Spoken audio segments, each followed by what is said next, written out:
Iphini likanobhala jikelele we-ANC uJesse Duarte lithi iqembu lizohlangana njalo ngemva kwenyanga eyintathu ukuze libheke ukuthi amalungu alo ayayigcina yini izethembiso azenzile emphakathini ohlukene. Our commitment is renewal and revitalization of our society.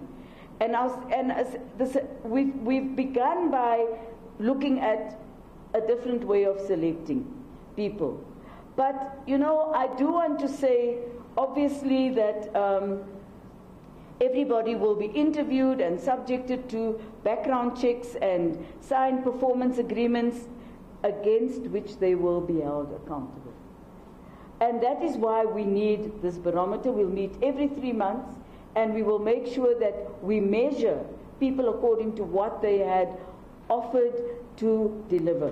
Uphinde wathi ukuvuselelwa kweqembu kanye nokuletha izinguquko endleleni yokusebenza kohulumeni beyindawo kubandakanya ukuguqula indlela okukhethwa ngayo labo abazomela umphakathi kohulumeni beyindawo. That process was not a very popular process. I think we must say that here. It was tough because all of a sudden you were challenging the core basis of where decisions are made in the ANC, and that is in the branch of the ANC, and so it should be.